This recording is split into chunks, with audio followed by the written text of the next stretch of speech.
欢迎电视机前的观众朋友走进天津卫视的大型情感节目《爱情保卫战》。本节目由中国广电天津公司独家冠名播出。广电5G192全新号段，全新体验，让爱相连。来看一看今天请到的几位情感导师是谁？他们是情感导师莎娜老师，欢迎；情感导师严品红老师，欢迎；情感导师瞿伟老师，欢迎；情感导师陆琪老师，欢迎。来了解一下这对的基本情况，请看。我们结婚20多年，都在吵架中度过，跟他讲理又讲不通。他既矫情又暴躁，结婚这么多年，我一直都在让着他，但他总是胡思乱想，最后我只能选择了逃避。他退休之后，对家里不管不顾，只会自己享受，说走就走。他总是爱胡思乱想。作为丈夫，我已经履行好我自己的责任，但现在我只想过安静的日子，希望他能够改改脾气，好好的享受晚年的生活。有请这对嘉宾，有请。周先生65岁，来自北京退休；张女士51岁，来自湖北自由职业。有请两位，有请。主持人好。主持人好。好，结婚多少年？结婚20多年了。有娃不？有，孩子25了。周先生应该不止这一个娃是吧？对，我头来俩呢，俩女儿呢。您是再婚？对。您是头婚。结婚25年，算了解吗？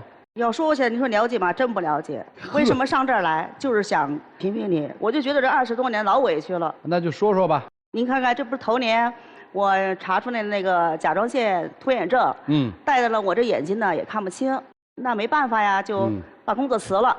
辞了以后呢，这不又好了吗？我说那意思呢，找个工作，一来呢，在能动活的时候呢，多少挣点，能补贴家用，是吧？孩子以后用钱的这儿多，这也不干呢，跟我干嘛？就说那意思，你啊这么大岁数，你还瞎折腾什么呀？他倒好，他不让我找工作吧，他成天出去玩去。工作，我跟你说过多少次。因为你的眼睛字儿都看不见，路都走不了。你要再有病，我怎么办？将来你说我拿岁数比你岁数大那么多，您说我是为你好，你知道吗？你说的那个，哎，主持人他说这个都是冠冕堂皇的理由，他就为了他出去玩去方便，成天的玩他不着家，孩子不管，家里不管。不是，您要出去工作了，他出去玩，那不是更方便吗？他那意思就是我在家待着就不工作，不在家不是能照顾家吗？孩子不是跟咱们过吗？不是，孩子25岁了，过不过都无所谓啊。那不行，得给他做饭呢。男孩子嘛，他也不会做饭。不是，男孩子为什么25岁不能做饭呢？不是，他从小给他惯的，他就冲不出去，他就矫情，为了还得给他做饭，还得给我儿子做饭，他是矫情，怕我出去，对吧？这不就疼您吗？不工作得了吗？可不是这样，他成天的不着家，孩子的事儿他也不管，家里饭他也不怎么做了。以前呢他老做，因为他嘛以前是厨子嘛，做的饭呢比较可口。哎，最近呢他饭也不做了，哎，偶尔做1、2顿饭，哎，那饭呢不是咸了就淡了，根本就吃不就没法吃。这就去哪儿玩啊？您是？我这个退休了以后啊，老哥几个公园里头跳跳舞、旅游，他就抓着我这个了。哦，让我出去玩去，老玩不给他做饭了。您听他说的好听吧？根本就不是那么回事儿。他玩起来就不管不顾。你说有一次孩子说那个找工作，因为他是北京人嘛，认识的人也比较多。我说那意思，你给孩子找一个好点的哈，挣得多一点的啊。行，我知道了，嘴上说的好着呢。结果说吧，哎，两个人呛起来就出去玩去了。打电话也不回，微信也不接。各位老师，我跟你们说说，找人给孩子找工作，这我做他父亲，我是亲父亲，我是不是得有责任呀？是，我是不是得上心呀？对，他老说我不着急。我能逼人上人家做饭就待着，你必须给我儿子找吗？我认识谁也不行，也不能这么做呀。不是，那你说的都是你的理由，你知道吗？我就说孩子着急，我打电话出去玩去了。我说那个孩子要那个着急，说妈，我这工作怎么着？我说那我打一电话吧，哎，打好几个电话不接，微信呢也不回。我这好不容易打通了嘛，啊，我这有事儿，挂了。哎，您瞅瞅，我这急得跟火上放射，他那发那视频，跟那大姐大妈们，哎，美着呢，在那又喝又唱又跳的，好笑的那叫开心。主任，你看没有？他特别不理解人。你说几个一块玩，是不是得聚啊？哪能你一打电话，我就马上给你把这事儿说呀？是不是得回去说？不是不理你啊，对不对？他这一个这有什么？他就是矫情，这人太矫情。这咱翻篇，根儿在儿子那儿，对吧？跟老两口也没什么关系。这还说呢，那会儿像那老太太在的时候，老太太跟我们一块儿过嘛，身体呢也不太好。这老太太她从我进门呢，他就不喜欢我，反正见着我就开骂，意思我狐狸精，啊，我勾引他儿子。老太太就以为说是我呢，就是现在老太太还在吗？老太太现在不在了。哎，人都走了，这事儿不就过了吗？那不行，那我得生气呀！为什么我这眼睛这样啊？说那大夫就说你这病啊，就是因为生气得来的。要你少生点气，就不至于得这病了。那老太太走了，跟她有什么关系？当然有关系了，这不是老太太身体不太好吗？那老太太你得伺候啊，那会儿她还上着班呢，我也上着班呢，咱们俩人也顾不过来，那找保姆吗？这好不容易找几个保姆嘛，这老太太脾气不好，不是骂走了，就跟人气走了啊。没辙了，怎么办呀？后来老太太天天跟她遛弯，跟那有一女街坊，哎，处得还挺好，处得挺好了。我就跟她说，我那既然这个老街坊跟老太太有缘，咱们就请她帮忙照顾这个老太太吧。哎，街坊呢也还挺同意的。这街坊呢也刚离完婚，也没有工作，那这么着咱们又管吃管喝的哈，人也何乐而不为呢？还给钱，这不挺好的事儿吗？是吧？哎，他不减，俩人我都不知道是因为什么，突然有一天，街坊呢就给他发了一个短信。暧昧短信，这短信的内容是这样的：大哥，这事儿不怨你，只怨我自作多情。主持人，您给我分析分析，这是不是叫暧昧短信？你刚主持人分析，主持人一听你就明白。我要跟他有事儿，我能让你知道吗？我还能让你干吗？是他确实给我看了，给我看到了。我认为啊，人家对你已经产生了这个非分之想。我说你啊，对他敬而远之。他对老太太不错呢，有恩呢，咱们报恩，咱们但是有失有赏，别呢走得那么近，让着别人呢说说点点的，哎，不听啊，成天的俩人在一块儿买菜，一块儿做饭，哎，就他们俩过日子，我就成天的我就见不着人。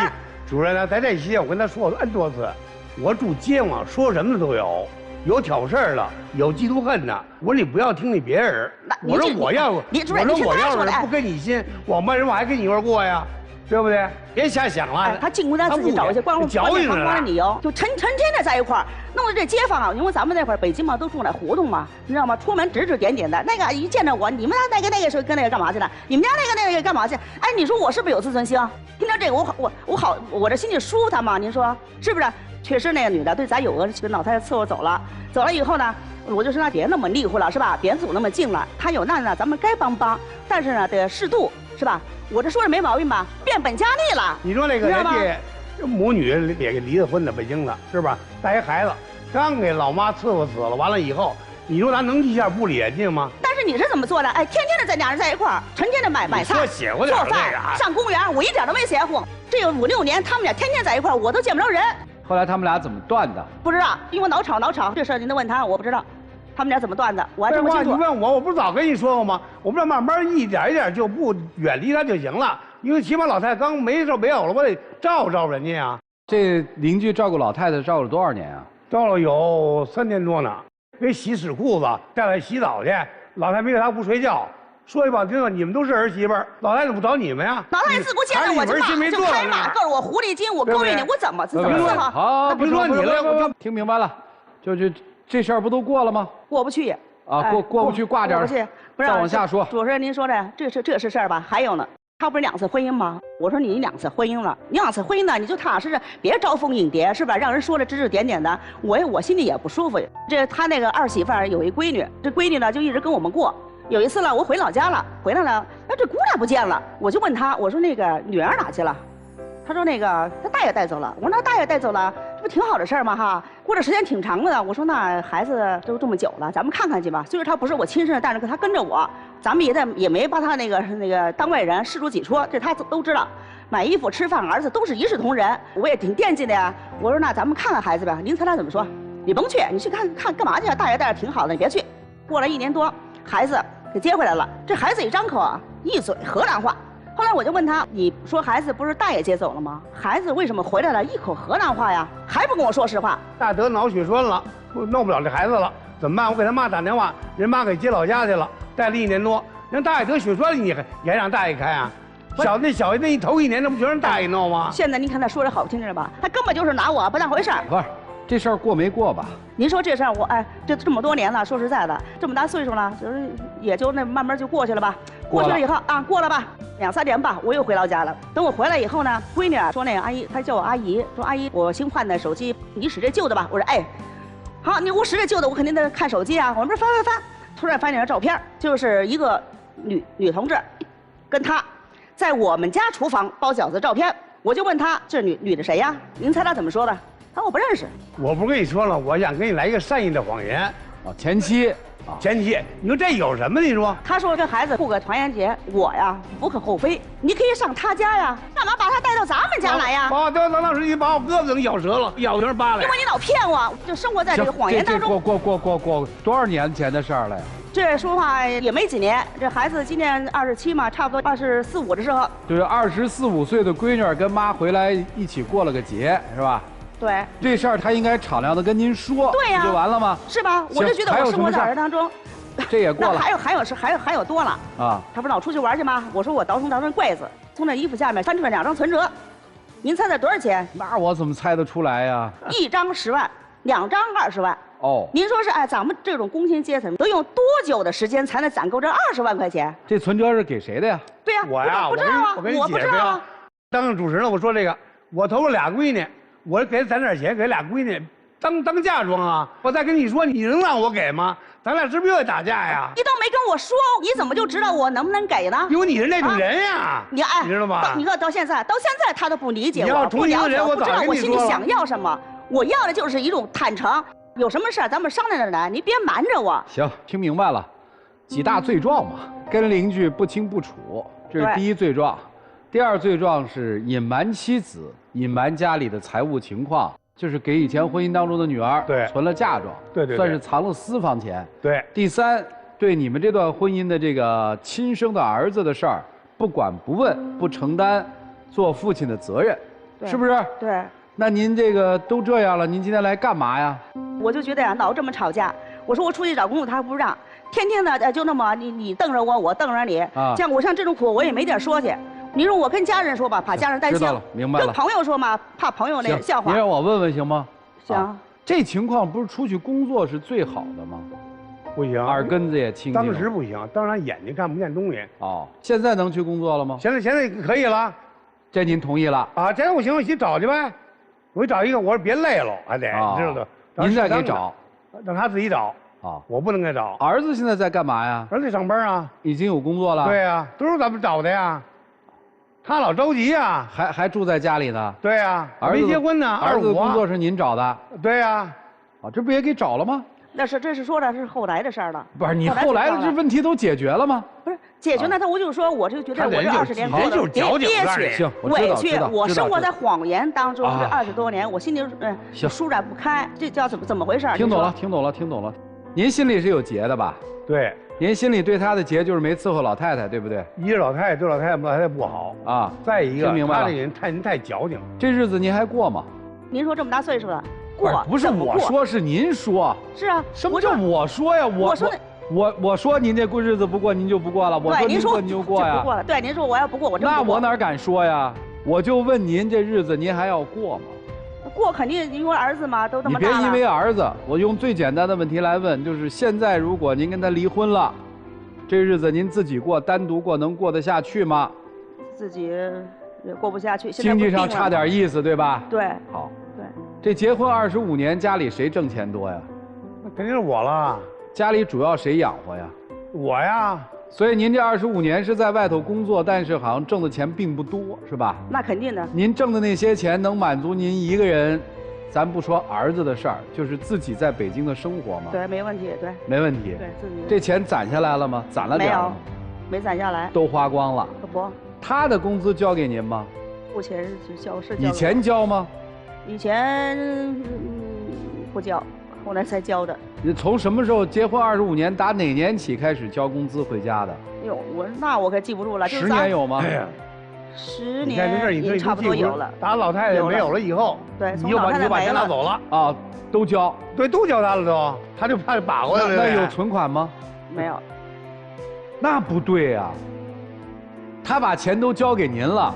他这些年偷摸攒了20万，对，那肯定是小钱。对，您那大钱怎么1分钱都没攒下来呢？我得过日子呀，吃喝拉撒睡，儿子的事儿，哪来点事儿我不得掏钱呐？他的工资能有多少？还有工薪阶层，我上班挣的打工挣的钱能有多少？对不对？那您家一个月多少钱收入啊？方便说吗？方便，现在退休了嘛，8000多块钱。8000多，现在还8000多了啊？那您工作的时候不少吧？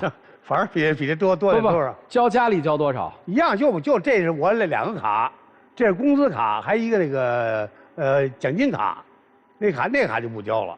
那听明白了，其实说白了就是您觉得日子没合在一起过呗。对，我就觉得他就老骗我，这20多年我就一直生活在谎言当中。您心里也委屈，委屈，太委屈了。俩委屈我看，第一个委屈关于老太太，你是儿媳妇儿你不伺候，结果让街坊来给我伺候。对，这个好像对于生活在胡同里的人来说，这算一奇耻大辱，是吧？对。第二个大概是这么多年没攒下来钱，对吧？对。心里也别扭，就是我没少挣，怎么没把这钱给我存下来？我估计心里也有这个。是啊。那您还想跟他过吗？我今年也65了，你说再能找谁去还？明白了，知道吗？就是我接受现实了。对，人家有章程啊，反正就是你了，我就这么跟您过了，退休工资也都交给您，家还让您管，您跟我过不过？怎么过？你让他天天这么欺骗我，我真受不了。我真希望现在不是不欺骗了吗？咱们说的不都是10几年前的事儿吗？一直说的。这一直从现在一直吵到现在呀，就没停啊。所以这得过呀。所以过，他要再翻篇，现在还骗您吗？现在反正还骗我。我还这都是他的那正常手段。等于现在他说什么您都不相信了。对，已经失去信任了。您这么说就行了。对。您不能老活在情绪里啊。那确实我转不过这弯来，我这人没那么大的度量。先普及一下知识啊，大家老年痴呆都知道对吧？老年痴呆再往前一个阶段，叫老年性认知障碍。认知障碍是什么意思？就是它不是客观的，带有主观色彩。我们对老年人的精神健康这几年大家才开始关注，过去的时候没关注。说这个老太太怎么就对家里面的儿子呀、媳妇儿或者对谁就那么矫情啊，就那么不好啊？这没有说的那么恶呀，她生病了，咱不了解。所以我要跟您说的第一件事是，也许你们家婆婆就是那个时候已经老年认知障碍了，或者叫老年痴呆的这个前期了。所以她说那些话，人也去了，您就翻篇儿吧。第二件事儿，关于信任的事儿，关于这个存私房钱的事儿，关于家里没有把钱存下来，关于25岁的男孩这教育的问题，咱们现在不就关注你们的婚姻吗？那俩姑娘也不会再起什么幺蛾子了吧？没了，结婚了，都走了。都结婚都走了吗？对。所以你们俩现在面临的问题，不就是25岁的儿子怎么娶媳妇儿吗？给你们，对吧？对。然后你们老两口怎么把日子往下过好吗？那你们就听听老师们怎么说嘛。让我们一起进入丘比特问卷。重组家庭最害怕的就是藏着掖着。对。甭跟我说那个什么善意的谎言，善意的谎言要看这个谎言它对谁有利。对他对我都有利，为什么说他不只对您有利？因为您不说的话，您以为这事儿就瞒天过海了，他就不用找您麻烦了，所以对您有利，那不叫善意的谎言啊，那就叫欺骗。所以这事儿不是他矫情，作为一个女人来讲，她一定心里会别扭的呀。那我们换一个角度，你每天看着他跟街坊的一个男人，天天2个人眉来眼去的一起去菜市场，然后一起买菜做饭的，那个男的也是对你们家有恩，你怎么想啊？当时你不知道就介意，知道了以后就不介意了。您不介意是吧？啊，因为你得报答人家呀。哦，这叫报答人家是吧？那人家有事你能不管人家吗？那是他因为对咱们老太太特别好。那我问您，你的老婆，她介意你和这个女人的这样的行为，你站在谁那边？我站我自己这份儿，我也站在公道的这方面。所以你不会在意你老婆的感受，对吧？您只认公道，对吗？我这为了报答人家。您现在不要跟我讲报答，我跟您讲什么叫报答。如果那个女人伺候你们家老太太分文不取，你报答没问题。请问你给她发钱吗？她是不是得到了她应有的报酬？钱给了，但是每个月给不给钱？他没做出儿媳妇事儿来呀。他没做出儿媳妇的事儿，但是是不是？他没伺候您妈，就成了你跟那个伺候您妈女人走在一起的一个理由了，对吗？对，那会后是好一点啊。这是我就表明一个观点啊，人家正常领了这个工资，这是他的工作，何来报恩呢？你只是因为对你的媳妇儿的行为不满意，那是你们2个人关起来门说的话，那是你们家里面你可以说你的媳妇儿，你没有尽到一个儿媳妇的义务，好，这是他的问题，但是这不能成为你跟别的女人走在一起的一个理由和借口，不存在什么恩情，那是他的工作。要不然如果这是恩情的话，好，我们讲人情味儿，有时有赏的帮忙。我也是这么做的呀，不像他所说的是我天天跟人在一块儿，你知道吗？哪有说那我上班不上班啊？第二点，您都已经离过2次婚了，您有没有从您前面2段婚姻生活当中吸取一些什么经验和教训？吸引了。为什么会跟前面2任的妻子分开？因为就感情不好啊。为什么会感情不好？性格不一样啊。为什么性格不一样？请问您跟这个性格一样吗？您跟这个性格也不一样。为什么能过下去？因为您觉得这个时候再去找不着了，所以只是因为你出现的这个时间出现在了他人生的后半生，他没有资本和没有时间，也没有能力去换媳妇儿了。为什么前面2任没有过下去？这一定当中一个巴掌拍不响，这就是你为什么在这段婚姻当中会觉得难受和委屈。所以接下来的日子依然会非常难过，把自己气成了一身病，你觉得以后谁会照顾你？所以不知道怎么办呢。所以女人要么然就有翻篇的能力，要么然就有自己独立的能力。如果这2种能力都不具备的话，活该受气。但是有的女人，人家能够让自己把这种情绪释放出来，而你又是属于那种把情绪往里走的，所以就一身病啊。我就只提醒您一点，这个年纪正是所有的病找上来的时候。如果你要是自己没有去释放情绪的这种能力的话，你接下来的日子还是会这样。那你就选吧，你要么走，要么忍。先说一点我的观点啊，咱到了这个年龄了，我觉得人心应该更软，应该更善良、更包容、更有爱。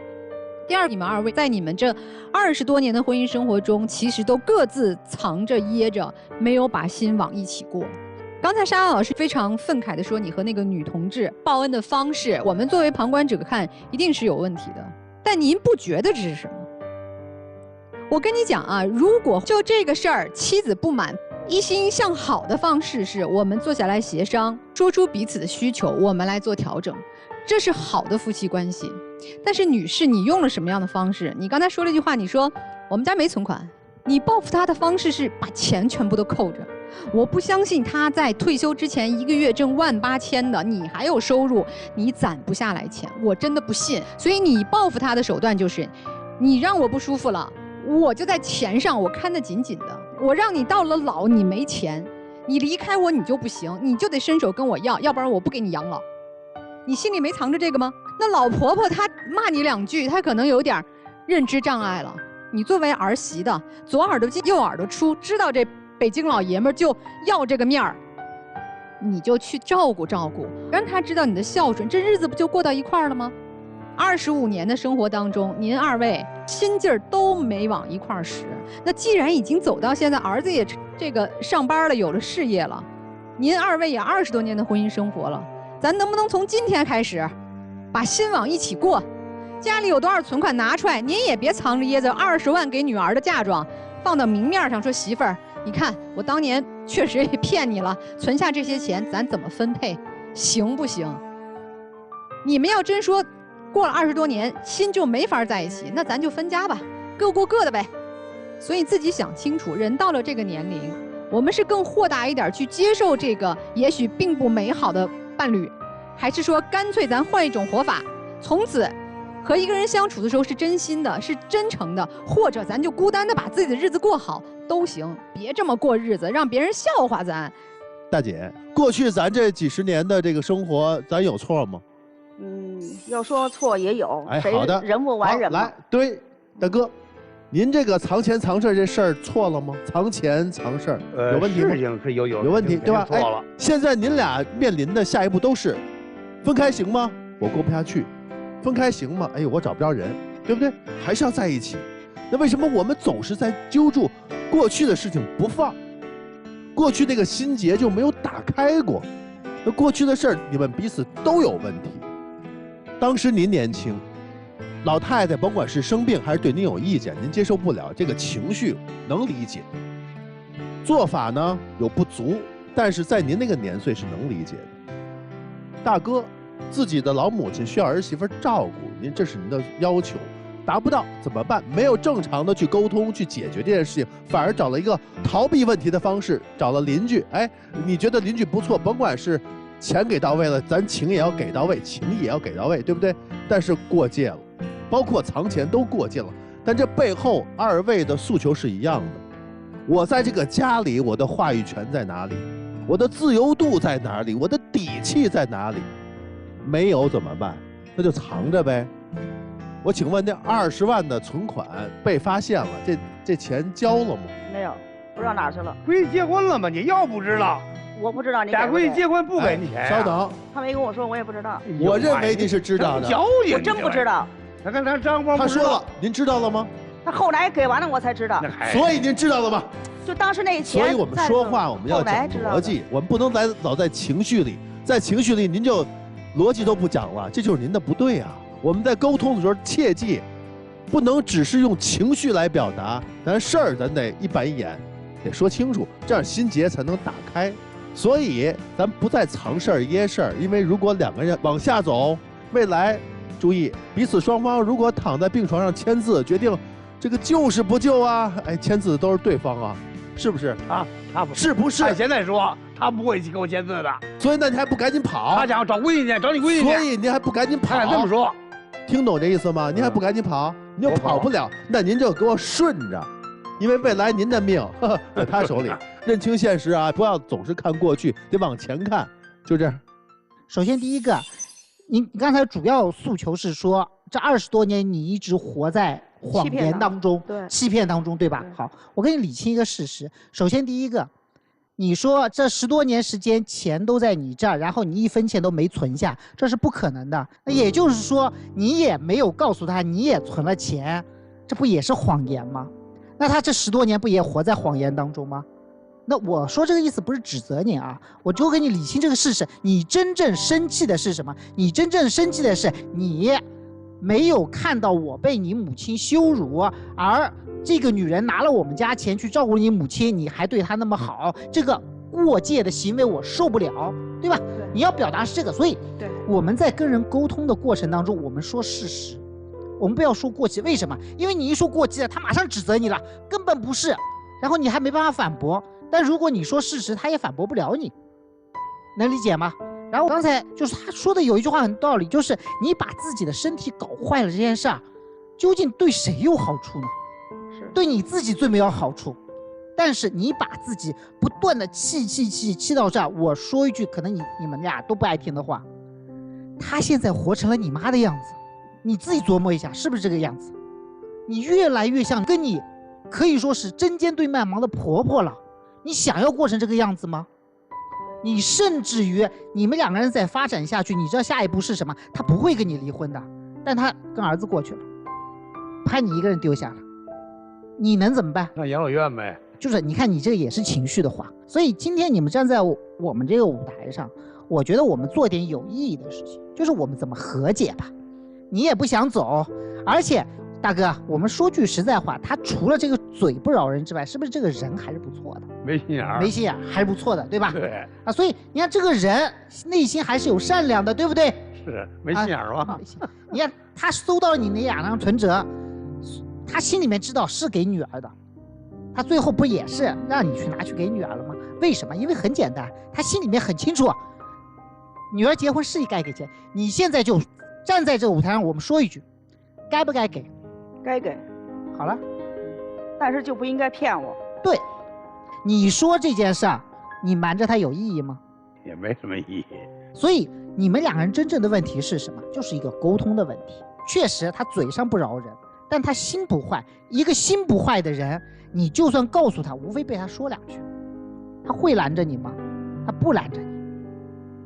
对于你来说，你和他沟通的时候，你拼命的宣泄情绪，除了把他往外推之外，又有什么好处呢？所以我建议你们今天啊，相互和解一下。你告诉他，以前是我翻篇了，以后我希望你做一些什么事儿，怎么跟我沟通？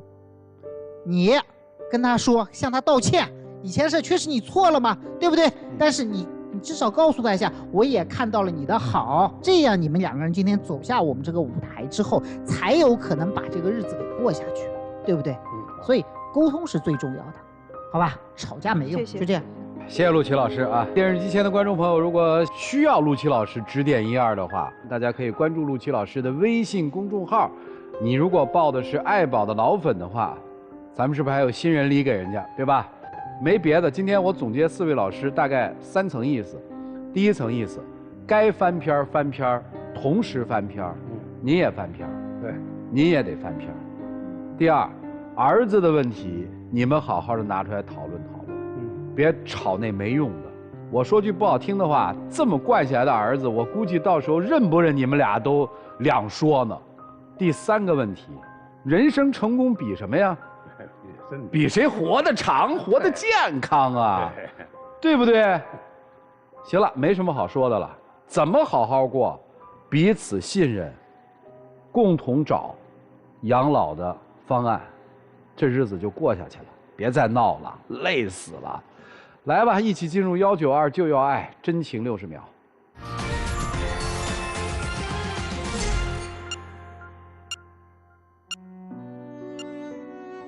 我就希望这么大岁数了，以后好好的，老伴儿吧，什么事儿就别瞒着我了，什么事儿都知会我一声。我这要求就这么简单，别的没什么。以后你啊，多听点话，别那么贼心眼儿。我说什么，你得相信别人的话，将来咱就不闹意见了。不闹意的过程中呢，俩身体不是好了吗？是吧？啊。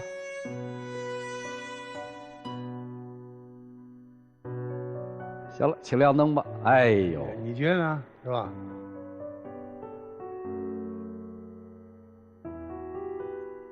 我不让你夸他2句嘛，你怎么嘚瑟的时候那么厉害，夸人的时候就不会了呢？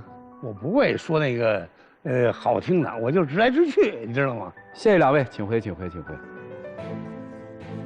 电视机前的观众朋友，欢迎登录优酷视频、腾讯视频、搜狐视频观看节目的完整内容。来，我们听听老师们的感受吧。咱都往好的地方向善去过，就双出吧。双出是肯定的。你也不能光说他说啊，你这个情绪为什么不翻篇？那确实这个人一点都不会哄，这个也很费劲。来吧，看看他们自己怎么见面吧。请开门。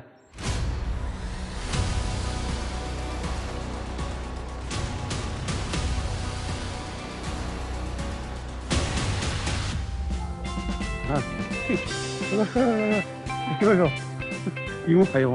呀。最后还有一个问题要问啊，这眼睛现在能看见了吗？看得不太清楚。看病谁陪着去啊？有时候他，有时候儿子。主要是谁呀？主要还是他们。完了吧，翻篇吧，你就这么想，纵使这是一个坏蛋，老了，变好了，就这么着了，那咱只能这么想，对吧，大哥？行了，让我们一起来见证属于这对坎坷夫妻的浪漫时刻。各位，请见证。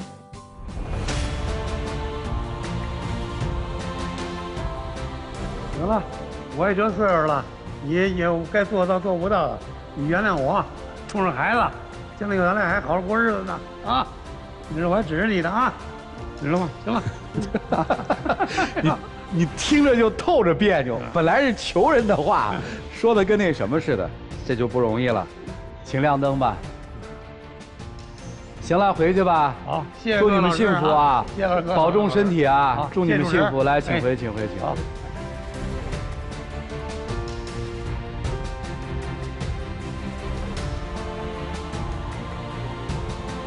哎呀，这人生好短啊！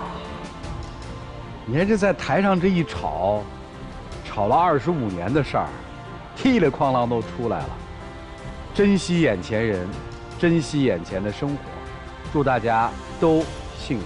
来了解下一对嘉宾的基本情况，各位请看。我这次来的目的就是想跟他复合。这段时间我也反思了自己，我虽然做的事儿有些过分，但是我真的爱他。他的异性缘太好了，我跟他在一起就是没有安全感，我觉得是我太放纵他了。他总是把我想的特别复杂，就想把我束缚在他的世界里。我真的觉得这样相处，彼此都会很累。我感觉我在他心里不是第一位的，如果选择继续的话，我怕再次受伤害。有请这对情侣，有请。男嘉宾小张23岁，来自河南，实习灯光师；女嘉宾小赵24岁，来自河南，自由职业。有请两位，有请。欢迎两位哈。这个认识了1年多是吧？对对对。你追的他是吧？哦，我主动追的他，在一场婚礼上，当时我是伴郎，然后他是作为嘉宾过来的啊。然后当时我觉得他特别善良和可爱，然后当时他身材比较好，然后我主动追了他1年多。当时我觉得我们俩的感情还很甜。之后经过一些事情以后呢，我俩就慢慢的就是开始彼此不信任对方。原来我俩在一块合租，现在呢就是我搬出去了。今天谁要来？今天是我主动提出要来的。来干啥？还想搬回去？对，我还是想和好。那你干嘛搬出去呢？因为当时我参加朋友的生日会嘛，半夜回来，他说我手上戴了一个小皮筋儿，非得说我跟别的女生有暧昧。当时我就很不理解。他平时不怎么喝酒的，完了你跟自己兄弟喝酒也就算了吧，他还有男有女的，大晚上的我叫他，他也不理我。然后我一看他手上有个皮筋儿，我就挺生气的。那女生自己没有对象吗？她为什么套我男朋友手上？气得我一晚上都没睡觉。5、6点的时候吧，实在忍不住，我就把他叫醒了，我就让他给我解释，他又不解释，然后我就挺生气的。因为我觉得没有什么好解释的，我也不知道怎么着，我就那个皮筋到我手上了。不是那个皮筋到底是谁的呀？皮筋是我朋友的。为什么会跑到你的手腕上？这个当时我喝多了，我确实是想不起来了。而且你看过那个梗吗？哪个梗？就是你是有主的呀，那个梗。不好意思，我没有看过。哦。对，因为我那么潮一个男生也不刷个抖音啥的。因为我对网络上那些东西，我确实是不经常看。行吧，你肯定不相信，对吧？对，我不相信。他说他给我拍视频，给我解释，但是他如果不想让我看的话，那些拍的视频肯定就是他不会出现其他。要真有事儿，皮筋儿就摘掉了，对吧？嗯，对，真有事儿我也会摘掉，包括。当时我是不是这样的，是这样。行了，解释不清了。这事儿真有问题。我在想啊，比如我跟莎娜老师喝酒，喝完酒之后，莎娜老师的皮筋到我手上了，我回到家我揣摩这皮筋啊，这是莎娜老师给我传递一个什么信号呢？是不是？然后就是还有他离家出走这件事情，就是不是1次2次了，他就经常我俩吵架，然后他就没事去网吧待一晚上，然后给我发视频。现在想想，我算是想明白了。我觉得他给我发的视频，指不定他旁边还坐着一个女生呢。因为我觉得你要是不相信我的话，我怎么着，我觉得他都不成。因为首先我视频发了，我报备也发了，我地点也发了，但是你依旧不相信我。包括去网吧，我只有一个小小的爱好，就是打游戏。我觉得这点爱好不能剥削我吧，对吧？我作为一个男生，我在外工作那么努力，包括那么辛苦，打一个游戏有时候会不回家，但是呢，我依旧跟他报备，但是他没有相信我。1次2次的我可以忍受，但是一直这样的话，我觉得任何一个男生，包括主持人您能忍受吗？不打就不打呗，怎么就那么顾影自怜呢？结了婚就知道了，都得给你剥夺了。有了孩子更明白了，你的人生跟他们紧密的联系在一起了。别抱怨，这是自己选择的路。你单身多好呀，爱打多久打多久。你找女朋友你就别问我，别哼哼唧唧的。我明白，还敢反问吗？不敢反问。对了，这就对了。但是有一件事是后来我确实像您说的那样，作为一个男生，我想主动找他承认错误。哦。但是我去找他的时候，他说他出去旅游了。然后我说你去哪儿了？他说去西藏了。我一听这，我肯定担心那么远的地方，他一个人去了。我以为他是一个人去的，但后来第2天发朋友圈是2男2女。我说你们是组 CP 的还是怎么着？对吧？你说不让我跟女生接触，但是他这个时候呢，他跟另外，对吧？受不了了。对，我真受不了。是不是觉得一片绿在脑袋上？有点儿。哪有人谈恋爱1个多月不说话的呀？我觉得那时候我也该反思反思，我也想出去冷静一下嘛，我就出去玩了。那我出去玩了，你也别管我，你之前你可早干嘛去了？所以那个男孩是？那个男孩是我那个朋友的朋友，就是他跟他那个男生是朋友，我跟那个女生是朋友。因此我推测是那个男生就是你的好朋友和他的男朋友想撮合你们在一起，是吧？有点那意思吧，但我没意思也没用啊。但是首先我跟你没有分手啊，为什么你要跟另外一个男生出去呢？对吧？那你跟我又没讲过话了，这1个多月了，那我还不能自己出去玩了？我跟你不讲话，但不代表我跟你分手了。我承认我有问题，但是他也没有跟我说一下，因为每次吵架都是我主动。不，男生，你跟人1个多月不说话还不算分手啊？这个我确实我没有细想。你跟人1个多月不说话不算分手吗？陆老师，他年轻。我跟你说一个啊，就是夫妻离婚啊，冷静期也就1个月。我为什么不想打断他？我就想跟他说呀，成年人的世界有些事儿不是一定要说出来的，理解上面1个月如果都不联系不说话了，聪明点就知道这事儿凉了呗。所以接下来问嘛，那个男孩你喜欢吗？不喜欢。不喜欢。有感觉吗？没有。一点感觉都没有。没有。行，这事儿就过了。往下说。还有一件事是，我说如果说我在家打游戏的话，你会不会生气？他说不会。后来我说行。后来买了个游戏机，他就说啊，你花那么多钱干嘛？然后我说，哎，我买个游戏机，我不是说你不玩了，是双人一块连排那种游戏机。他还是生气。这个时候我就想，哎，你为什么还生气？我这不行，那也不行，那你要我怎么样才行？我是觉得现在大家也就刚出社会嘛，能别乱花钱就别乱花钱嘛。然后平时也省吃俭用的，我还想着自己做饭也能省点钱。结果他倒好，一下子花那么多钱买了一个游戏机。哦。我在省钱，你为什么瞎霍霍？是这意思吧？对，我就觉得不能太懂事儿了。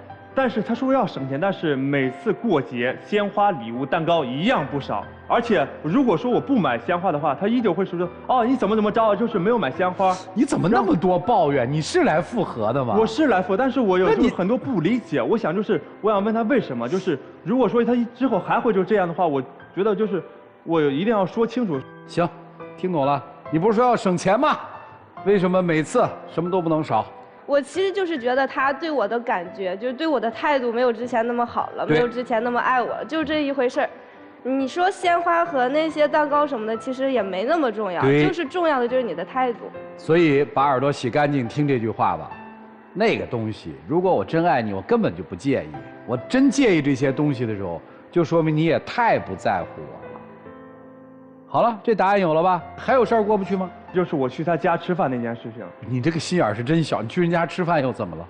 当时去他家，我就喝了2瓶啤酒吧。他说我说了一些不合适的话。后来我想了想，当时我没有特别碎，我只是说你应该找一个合适的、稳定的工作，不是说当一个模特。然后他说你当的我爸妈那么说我，你是不是就是你觉得你特别看不起我？哎，我怎么就看不起你了？我是觉得就是他说的话挺过分的，反正就是说我的不好。然后还让我爸妈不要这么惯着我，我就觉得你头一次见面你就这样跟他们讲话，整得大家也怪尴尬的。我不是说要惯着他，因为我做的工作可能稳定一点点。如果说我俩真正想往后长期走下去的话，我觉得应该是彼此有一个稳定的工作。好。然后就是当时我想跟他找一个稳定的，或者是他喜欢的，或者跟我差不多。行，这事儿你有啥过不去的？这是他过不去，不是我过不去。行，接着我问你啊，姑娘。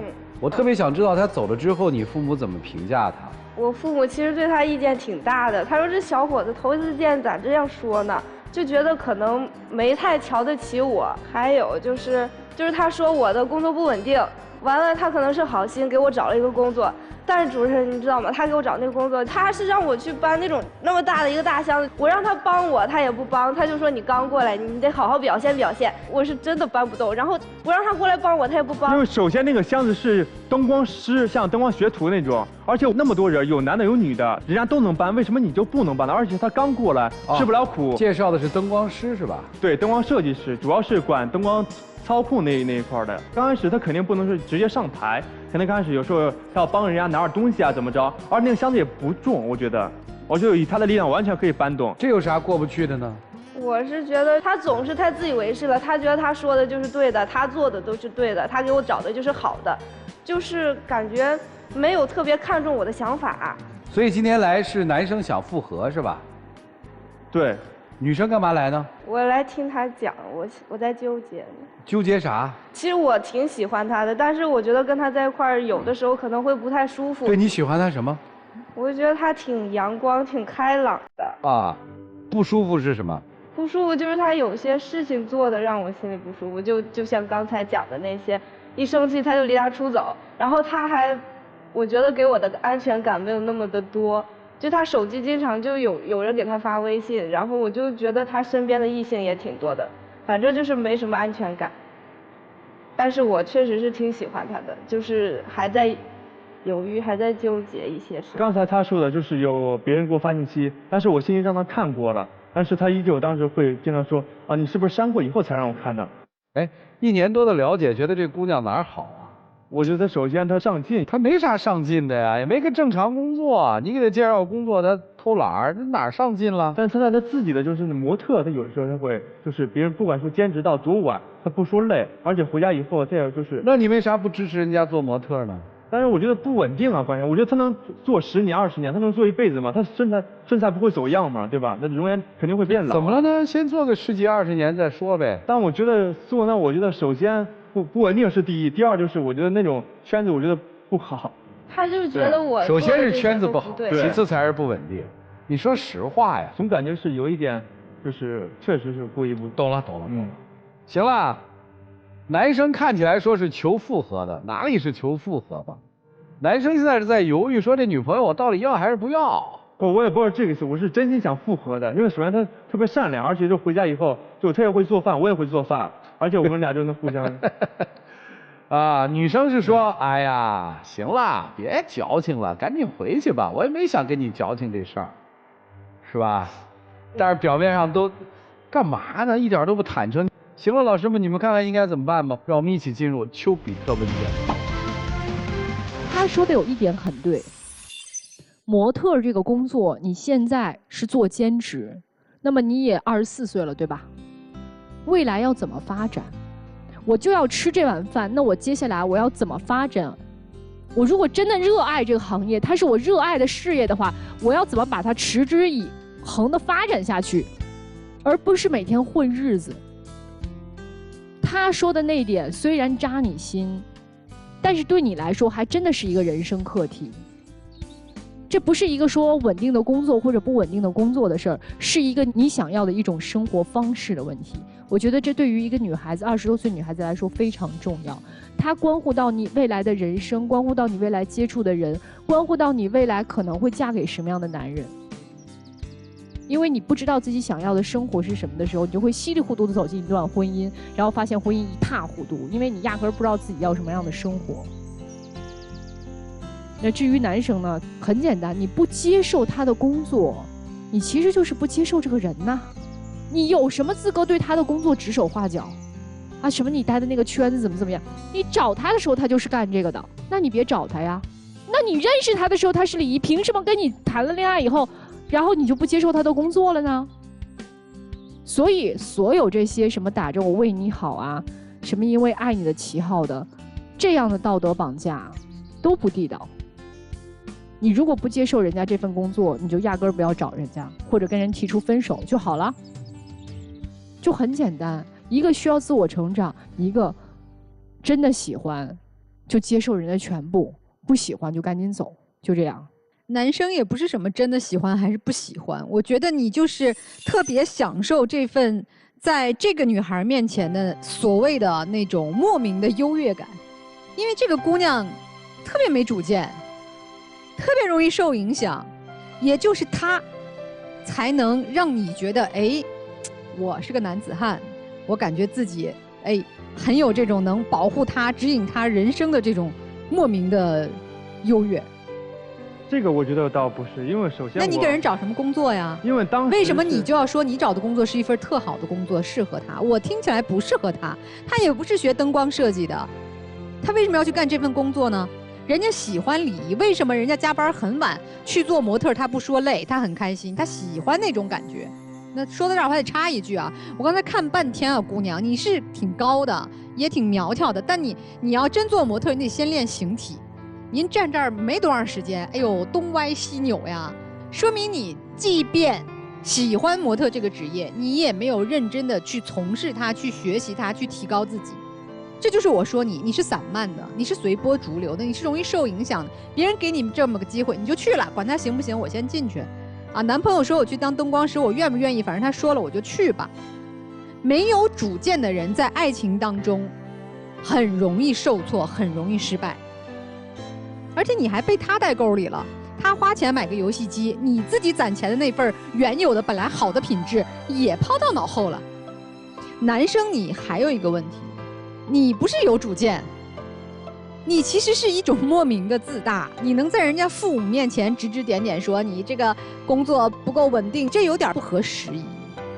你也幼稚，你俩一对小幼稚，2个小朋友，咱们就按小朋友的方法谈恋爱，别设定那么高远的目标。如果都想成长，说我们奔着未来长久在一起，我们要去担起生活的责任，那你俩还不到时候。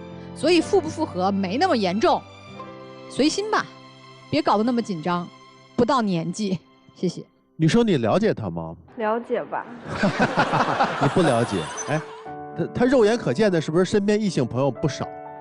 总是有莫名其妙的微信过来，对不对？然后包括头皮筋事件，是吧？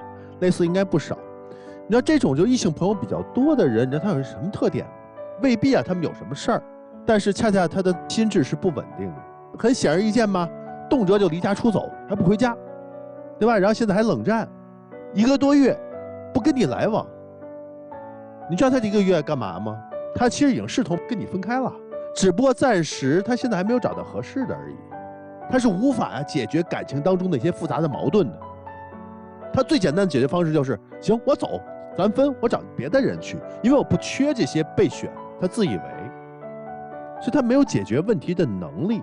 同时呢，他会把你拉在他身边，给你介绍跟他相关的这个工作，对不对？跟他本职工作相关的，不管你喜欢不喜欢，他也不知道你喜欢什么，只知道不想让你在那个环境里头，那个环境风险很大呀，对不对？就怕你身边有他这样的人出现，叫双标嘛。所以他是自私的占有的一种心态啊，他又不能解决问题，然后他又想占有你，对不对？你觉得跟着他你有什么希望吗？离他远点，你自己真是学点东西，然后真正去找一份自己感兴趣并且擅长的职业。未必现在做模特不合适，未必，因为你没有找到一个更有发展的一个方向。所以说先从自己感兴趣的开始，好吗？就这样。首先第一个，就你有一个问题啊，严以律人，宽以待己，这玩意儿肯定是不对的。就是你动不动就是啊我的事儿一笔带过，哎你的事儿我要上纲上线，这个肯定不对。你真的要给人当人生导师，不是你这么当法的。你让人不干模特，就他喜欢他擅长他能挣钱的模特，然后给他安排一个灯光助理，他什么都不会的活。灯光助理这个事儿也不是一个什么有战略规划的事儿。所以你在给人做规划的时候，是满足你的权利欲呢，还是你真的在帮他思考呢？所以为什么这个姑娘不服你？她不服你也是有道理的嘛。至于这个姑娘，你在很多的时候都显示出一种散漫的状态，不仅是你的站姿，包括是你接受去当灯光师助理，当灯光师助理第一天时候你的工作状态，以及你对于这段感情的状态，以及你那么快把一个男生带到你爸妈面前，都时刻显示着散漫。这种散漫让人感受到不认真，因为你在这件事情上并没有投入很多的思考，也并没有真正的去认真的去面对它。你现在也不年轻了，当你开始不年轻的时候，你要思考一下你面对的那些挫折以及面对的未来是什么。你现在就要为未来去做好一些准备啊，其他也没什么。我觉得你们2个人要谈恋爱，你就好好谈呗。像现在这种恋爱，就是我认为啊，就都是小花招啊，也没有什么本质的原则上的问题，好吧？就这样。好，谢谢陆琪老师。大家如果想得到陆琪老师的指点，其实特别简单，关注陆琪老师的微信公众号，我们爱宝的粉丝区有新人礼拿，没啥好说的，就是认真的工作，好好的学习，轻松的恋爱，还喜欢就追回来吧，一起进入192就要爱，真情60秒。宝贝儿，刚才老师说了一些，像就是我自大，包括我就是站在我的立场上，就是我一直是以我的立场，包括我的角度，向你传达一些就是看法，包括说你应该怎么做。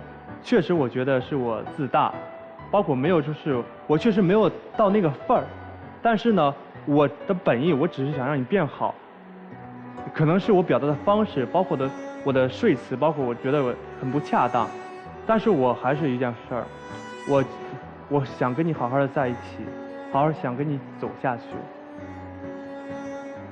我是觉得你没有之前对我的态度那么好了，就这一点。那我以后会改正，能原谅我吗？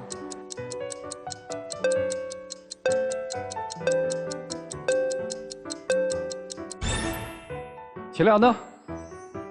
谢谢两位，请回吧，回吧，回吧，回吧。电视机前的观众朋友，我们栏目的唯一官方报名热线是0223606361，情感困惑的观众可以来电报名，不收取任何的费用，小心被骗。预测一下吧，尚大老师。应该双出吧？肯定是双出了。希望他们如果现在不选，他们选择了复合，就是各自能成长，再说爱情的事儿。我突然一种感觉，说不出太多的原因，男生出，女生不出。来，让我们来看看他们自己的选择是怎样的。请开门，请开门。再不。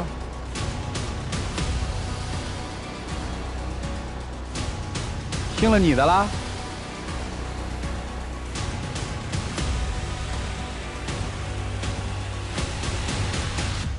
看，徐老师猜对了，连我也跟着错，我就觉得该回来啊。哎，还追吗？我就问一个问题，还追吗？追。啊？对。确定吗？确定。小伙子，加油，追去吧！谢谢你，请回。